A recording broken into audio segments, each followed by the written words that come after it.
ಅಪ್ಪು ಕಳೆದುಕೊಂಡು ನೋವಿನಲ್ಲಿದ್ದ ದೊಡ್ಡಮನೆ ಕುಟುಂಬ ಇದೀಗ 4 ವರ್ಷಗಳ ಬಳಿಕ ಅಪ್ಪು ಮಗಳಿಂದ ಖುಷಿಯನ್ನ ಕಾಣುತ್ತಿದೆ ಎಂದರೆ ತಪ್ಪಾಗಲಾರದು.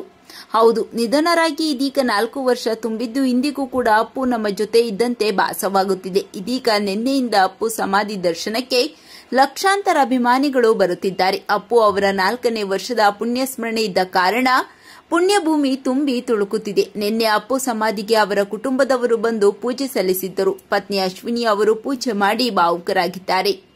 ಇನ್ನು ಅಮೆರಿಕದಲ್ಲಿದ್ದ ಹಿರಿಯ ಮಗಳು ಧೃತಿ ಕೂಡ ತಂದೆಯ ಪುಣ್ಯಸ್ಮರಣೆಗಾಗಿ ಸಮಾಧಿ ಬಳಿ ಬಂದಿದ್ದು ಅಪ್ಪನ ಸಮಾಧಿಗೆ ಪೂಜೆ ಸಲ್ಲಿಸಿದ್ದಾರೆ. ಬಳಿಕ ತಾಯಿ ಅಶ್ವಿನಿ ಹಾಗೂ ಧೃತಿ ಸಮಾಧಿ ಬಳಿ ಅಪ್ಪು ನೆನೆದು ಕಣ್ಣೀರಿಟ್ಟಿದ್ದಾರೆ. ಅಪ್ಪು ಅವರ ಪುಣ್ಯಸ್ಮರಣೆ ಮುಗಿದ ಒಂದೇ ದಿನಕ್ಕೆ ಅಶ್ವಿನಿ ಅವರು ಧೃತಿ ಮದುವೆ ಬಗ್ಗೆ ದೊಡ್ಡ ನಿರ್ಧಾರವೊಂದನ್ನು ತೆಗೆದುಕೊಂಡಿದ್ದಾರಂತೆ.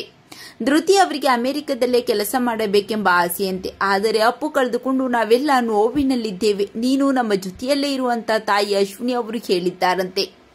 ಮದುವೆ ಮಾಡಿಕೊಂಡು ಇಲ್ಲೇ ಬಂದು ಕೆಲಸ ಮಾಡು, ನಿನ್ನದೇ ಆದ ಸ್ವಂತ ಆಫೀಸ್ ಮಾಡಿಕೊಂಡು ನಮ್ಮ ಜೊತೆಯಲ್ಲೇ ಇರುವಂತ ತಾಯಿ ಅಶ್ವಿನಿ ಪುನೀತ್ ಹೇಳಿದ್ದಾರಂತೆ.